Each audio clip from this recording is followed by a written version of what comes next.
Cameroon, Bandung, Africa, Bandung, to the world, Bandung. Salut les amis, bienvenue sur votre plateforme. Une fois n'est pas coutumier, les amis. Je vais vous proposer l'extrait du dernier ou la dernière chronique de Nathalie Yam. Plus délice. Vous savez, les Occidentaux, surtout les Français, et les politiciens français ont un problème de mémoire.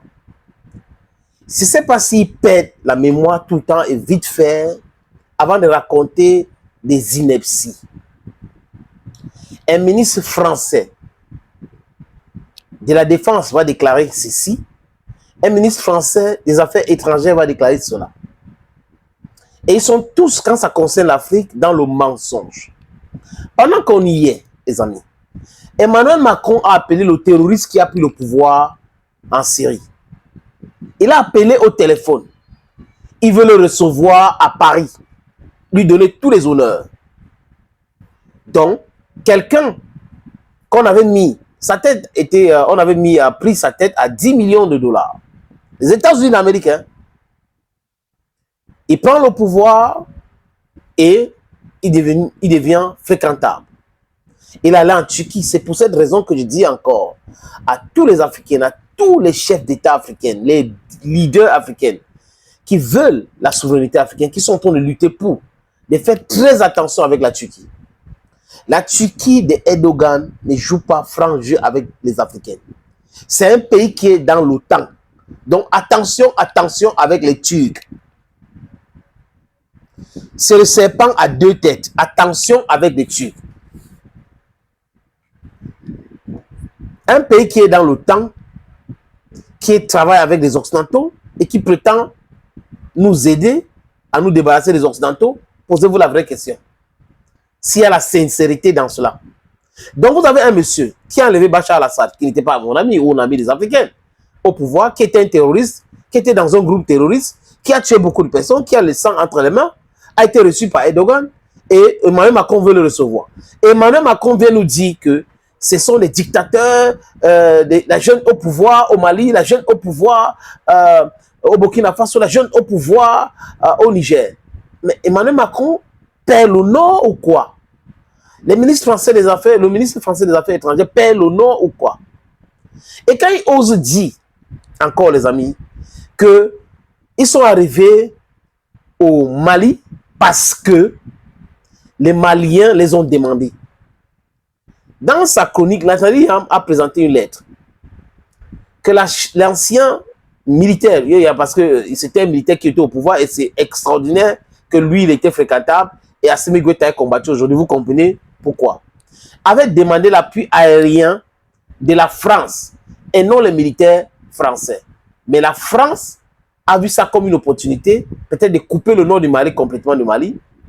La France lui a donc proposé imposer les militaires au sol. Et ces politicards qu'on appelle François Hollande, ces faibles politiciens, nous racontaient à l'époque qu'il n'y a rien au nord du Mali, qu'ils ne sont pas là pour quelque chose, il n'y a rien, alors qu'il y a de l'or. Vous voyez un peu la qualité des gens, je parle toujours de la qualité des gens. Et là, on se rend compte que pendant qu'ils reçoivent des terroristes, ils disent que ça ne va pas bien ici, mais là-bas, quelqu'un qui a... C'est terrible. Prenons l'exemple de ce qui s'est passé au Burkina Faso à l'époque de Thomas Sankara. Il avait dit devant François Mitterrand que la France a fait commande de recevoir Peter Botha, quelqu'un qui a les sangs aux mains partout sur lui. Et que c'était une honte. Et que la France va payer dans l'histoire. C'est aujourd'hui que vous êtes en train de payer. Vous avez pensé que c'est juste les paroles en l'air comme ça. Vous êtes forts. L'Europe a été sauvée par les Africains et les Russes. La France a été sauvée par les Africains. Mais la France prétend nous donner des leçons aujourd'hui. La France n'a jamais été... C'est là où les amis, pour être honnêtes, c'est là où j'ai dit, mais attention. Si on n'avait pas de différentes sorties comme ça, vous savez que les enfants d'Afrique ne devraient jamais avoir la bonne information? Non. On serait là en train de répéter les mêmes mensonges que les médias français répètent tous les jours. Comme Radio Fausse Information, Radio France Impérialiste. et mensonge 24. Tous les jours. Un ministre qui ne connaît pas son histoire. Un ministre qui manque comme il respire. Comment un ministre français va toujours répéter, il a dit que le Mali, oui, regarde, 3 ans après le Mali, on les a chassés du Mali, chassés du Burkina Faso. Mais il ne faut que parler du Mali, parler du Burkina Faso. Et Nathalie Yam, dans sa chronique, demande, est-ce que le mariage est forcé? Vous nous avez dit qu'il n'y avait rien. Vous nous avez, on vous a chassé. Mais vous êtes en train de plénicher. Pourquoi? Les plénichards. Je vous demande, les amis, d'aller sur les différentes plateformes de Nathalie Yam, regarder cette chronique. Je vous propose donc quelques extraits de ce chronique-là. C'est très intéressant. Ceux qui, au Mali, au Niger et au Burkina Faso, ont hier insulté la mémoire de nos soldats qui avaient pourtant combattu le terrorisme à leur demande, sont aujourd'hui en échec. Voir cette menace ressurgir après tant d'efforts a quelque chose de désespérant. Ah, Seb. Donc, près de 3 ans après avoir été chassé du Mali, 2 ans après avoir été dégagé du Burkina, plus d'1 an après avoir été éjecté du Niger, la France a encore les brûlures d'estomac. Vous-même, vous avez déjà des yako. En septembre 2023, j'avais déjà réagi à un pareil commentaire de Sébastien Lecornu, mais je l'avais fait par écrit sur Twitter et l'affirmation selon laquelle l'armée française serait venue à la demande des autorités du Sahel. Gros mensonge. Personne ne leur a demandé de venir avec leurs troupes. C'est l'État français qui a fait le « je m'invite », comme on dit chez moi, c'est-à-dire qui a fait le forcing pour déployer l'armée française au Sahel. Voici la lettre que le président de la transition d'alors, Diokunda Traoré, avait écrite au président français François Scooter Hollande le 9 janvier 2013. Il demande de l'appui aérien et du renseignement. Aucune troupe au sol n'a été demandée par les autorités maliennes d'alors, qui étaient d'ailleurs des autorités putschistes. Mais apparemment, déjà à l'époque, dans la doctrine française, il y avait les putschistes halal et les putschistes haram. Maintenant que ce premier mensonge a été débunké, je vais m'attaquer à la deuxième partie, les prétendus soldats français qui sont morts au combat au Sahel. Combien de fois n'a-t-on pas entendu cette phrase dans la bouche d'Emmanuel Macron, d'hommes politiques et de médias français, et même de citoyens lambda sur les réseaux sociaux? Cette évocation qui est censée démontrer l'ingratitude animale des Africains ne tient pas la route dès lors que l'on analyse les faits. Tout ce que je vais énumérer maintenant est disponible dans la presse française et surtout sur le site du ministère français des Armées. Allons-y voir dans le détail. Andy Fila, mort en réparant un frigo à N'Djamena. C'est ce que vous avez entendu là. Adrien Kélin, mort en réparant un camion. La bascule de la cabine lui est tombée dessus. Marc Martin Vallet, accident de la route. Albéric Rivetta, arrêt cardio-respiratoire. Je continue. Alain Bertoncello et Cédric Pierrepont, morts lors d'une opération pour sauver des otages français, sud-coréens et américains au Burkina. Aïe! Est-ce que c'est ça qu'on vous avait envoyé faire? Il y a aussi tous ceux à qui la France elle-même a dénié le statut mort pour la France. Ils sont 6. Chéou Nelson, arrêt cardiaque. Karim El Arabi, accident de la route. Abdelatif Rafik, accident lors de la maintenance d'un camion au sein de la base Barkhane. Vous avez bien entendu, hein, le type était là-bas en train de réparer un camion au sein du camp de l'armée française. Un pneu éclate, paf, on nous le colle, mort au combat. Morgan Henry, mort sous sa tente dans le campement français au Burkina Faso. C'est-à-dire qu'on se lève un matin, on trouve un Gugus mort dans son lit et tac, il devient mort au combat. La gendarmerie, là-bas chez eux, a ouvert une enquête depuis 2020, donc 5 ans. Et ils n'ont jamais rendu public les résultats.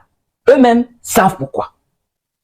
Ensuite, il y a Nicolas Roche. Pour lui, on n'a jamais indiqué de quoi il est mort. Son nom a été effacé du mémorial des morts pendant les opérations extérieures françaises. Et enfin, il y a aussi Jean-Luc Ronis. Lui, là, je ne sais pas ce qu'il a fait, mais ce n'est que 3 mois après son décès que sa commune a été informée. Lui aussi a été zappé du mur des noms du monument aux morts pour la France en opération extérieure, inauguré en 2019 par Macron. Impossible de trouver une photo de lui. Si vous-même, vous le cachez, pourquoi vous voulez le mettre sur nos épaules? On est à combien? On est à 12, non? Attendez, je continue. Il y a eu 13 morts dans un accident de 2 hélicoptères de l'armée française, causé par des palabres internes entre leurs équipes au sol et dans les airs. Les gars se disputent entre eux là-bas, ils se crachent, ils meurent. Un coup comme ça devient mort au combat. 12 plus 13, ça nous amène à 25. On continue. 16 ont sauté accidentellement sur des mines.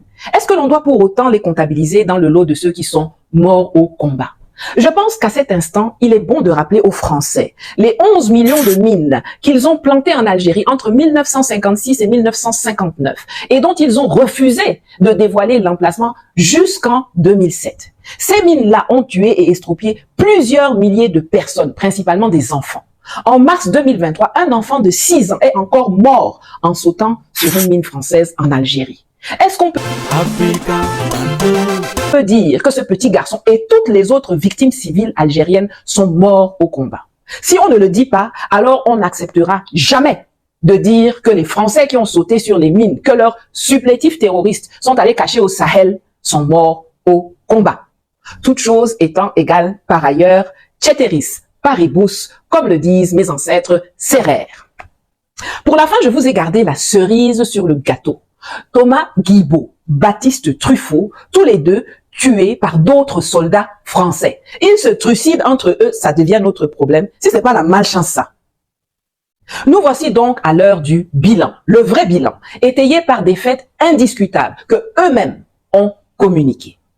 Morts au combat? Vraiment? Laissez-moi rigoler. Sur les 58 dont ils parlent, 43 sont morts dans des accidents, parfois d'ailleurs de leur propre fait, ou se sont tués eux-mêmes entre eux. Il en reste 15 qui sont morts pour la France et pas pour le Mali ni pour aucun autre pays de l'AES. Ils sont morts pour le fric et pas pour l'Afrique. Même en matière de comptabilité funèbre, ils sont perdants. 15, c'est moins que les 22 civils qui ont été tués par les soldats français alors qu'ils célébraient un mariage à Bounti au Mali en janvier 2021. Doit-on citer les centaines de milliers de soldats africains qui sont morts pour la France pendant la Première et la Deuxième Guerre mondiale? Ou ceux qui ont été assassinés par l'armée française à Tiaroy après avoir risqué leur vie au front pour une métropole qui n'avait que mépris et spoliation pour eux? J'espère que vous vous êtes régalés. C'est intéressant d'avoir des bonnes et des vraies informations. C'est aussi important de savoir que notre travail, c'est la déconstruction des mensonges qui viennent de l'Occident. C'est d'essayer de diluer les narratifs. Because if we don't debunk their lies will go viral and some weak minds will take it as information. Donc c'est important, les amis, que nous fassions le travail que nous sommes en train de faire aujourd'hui. Nous aimons l'Afrique. La France ne peut jamais aimer l'Afrique plus que nous. C'est pas possible. Les Américains ne peuvent jamais aimer l'Afrique plus que nous. Ces gens-là ne peuvent pas protéger les intérêts de l'Afrique plus que nous. Donc, il est temps que nous refusons ce non-sens-là et que nous soyons focus sur ce qui est essentiel pour nous, la quête vers notre souveraineté totale. Parce que ce simulacre des indépendances est uniquement politique. Diplomatiquement, on n'est même pas indépendant. Donc, c'est la France qui doit nous dicter, c'est tel autre pays qui doit nous dicter ce qu'on doit faire. Non, il faut sortir de cet esclavage-là, mental. We need to be free. Free ourselves. And free ourselves from liars like Macron and his ministers. Thank you, friends, and bye-bye.